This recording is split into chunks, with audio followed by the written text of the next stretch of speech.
लोकसभा के चुनाव आ रहे हैं। 2024 के चुनाव के लिए जितने भी विपक्षी दल हैं वो एकजुट होते हुए नजर आ रहे हैं। हाल ही में पटना में 23 जून को एक बैठक हुई जिसमें 15 दल एक साथ नजर आए। जहां पर मीडिया के सामने तो वो एक साथ ही नजर आए हैं, लेकिन जैसे ही पर्दे के पीछे गए तो आपस में ही झगड़ा शुरू हो गया। लेकिन यहाँ पर मुद्दा ये नहीं है, कांग्रेस का मुद्दा उठाते हैं।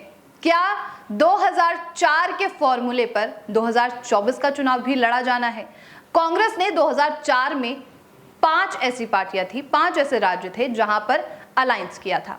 अब ऐसे में भाजपा 2024 की लड़ाई में भी शायद काबिज नजर आ रही है, लेकिन जितने भी विपक्षी दल हैं वो सभी एकजुट हो रहे हैं और चाह रहे हैं कि 2024 में कैसे भी भाजपा की गद्दी को हिला दिया जाए। चलिए आज इस खास रिपोर्ट में ये देखते हैं कि क्या 2004 के फॉर्मूले पर ही इस बार कांग्रेस 2024 का चुनाव भी लड़ने वाली है। नमस्कार, आप सभी का बहुत स्वागत है नेशनल खबर पे और मैं प्रज्ञा झा। पटना की धरती से शुक्रवार को विपक्षी एकता का बिगुल फूंक दिया गया है। महाबैठक में 2024 को सियासी लड़ाई का पूरा खाका तैयार किया गया है, लेकिन अब विपक्षी दलों की अगली बैठक शिमला में होगी। बैठक के बाद 15 विपक्षी दलों से साफ संदेश दिया गया है कि 2024 की लड़ाई संपूर्ण विपक्ष बनाम बीजेपी के बीच होगी। मतभेद और मनभेद को बुलाकर सभी विपक्षी दलों ने एक मंच से एक सुर में कहा है कि अनेकता में एकता का फॉर्मूला सभी को मंजूर है। सीएम नीतीश कुमार से मिलने के बाद डिप्टी सीएम तेजस्वी यादव ने कहा कि ये विपक्षी एकता की ऐतिहासिक बैठक हुई है। बिहार ज्ञान की धरती है, यहाँ बड़े बड़े आंदोलन भी हुए हैं। चंपारण से लेकर जेपी आंदोलन तक यहीं से हुआ है। उन्होंने बताया कि अरविंद केजरीवाल की कोई नाराजगी नहीं है, हम लोग जनता के हित के लिए एकजुट हुए हैं। कांग्रेस आगामी लोकसभा चुनाव के लिए अपने 2004 के फॉर्मूले को फिर से लागू करेगी। कांग्रेस ने इस साल फरवरी में रायपुर में हुए 85वें अधिवेशन में 2024 लोकसभा चुनाव के लिए विपक्षी एकजुटता वाला 2004 का यूपीए फॉर्मूला सामने रखा है।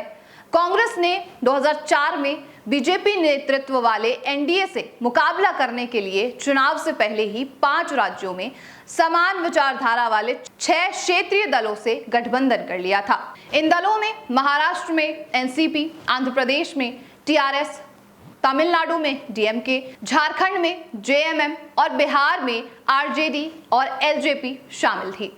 कांग्रेस को इन 5 राज्यों में बड़ा चुनावी फायदा हुआ था। 2004 में कांग्रेस ने 417 उम्मीदवार उतारे थे, जिनमें से 145 जीते थे। वहीं पर बीजेपी ने 364 सीटों पर चुनाव लड़ा था, जिनमें 138 पर जीत मिली थी।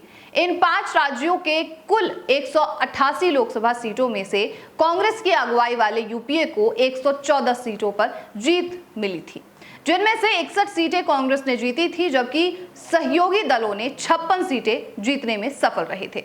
इनमें कांग्रेस सबसे बड़ी पार्टी बनकर उभरी थी, जबकि लेफ्ट फ्रंट को 59, सपा को 35 और बसपा को 19 सीटें मिली थी। वहीं पर एनडीए और अन्य जो विपक्षी दल थे उनके खाते में 74 सीटें आई थी। यूपीए में अब 2004 वाले हालात नहीं रह गए हैं।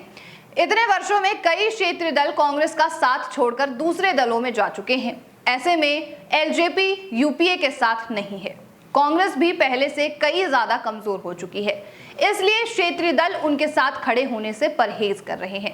पश्चिम बंगाल और त्रिपुरा में लेफ्ट भी अब पहले जैसी स्थिति में नहीं रह गई है। इसके अलावा Baspa, JDS, LJP, TRS, TDP, HAM, सुभा Sapa, Bijad, Republican Party of India Congress से दूरी बना चुकी है। ऐसे में कांग्रेस के लिए 2024 के चुनाव में 2004 की तरफ प्रदर्शन कर पाना इतना आसान नहीं हो पाएगा। ये थी पूरी रिपोर्ट कि आखिर जो 2004 में रणनीति चली गई थी, जो 2004 का फॉर्मूला था सोनिया गांधी का चुनाव जीतने का, आखिर वो 2024 में लागू हो पाएगा या फिर नहीं। इस बात से साफ नजर आ रहा है कि कांग्रेस अभी पूरी तरीके से कमजोर होती जा रही है और जितनी भी अन्य पार्टियां हैं वो परहेज कर रही हैं। ऐसे में हो सकता है कि 2024 में 2004 का जो फॉर्मूला था वो अपनाया ना जा सके। ऐसी ही और रिपोर्ट के लिए नेशनल खबर के साथ बने रहिए।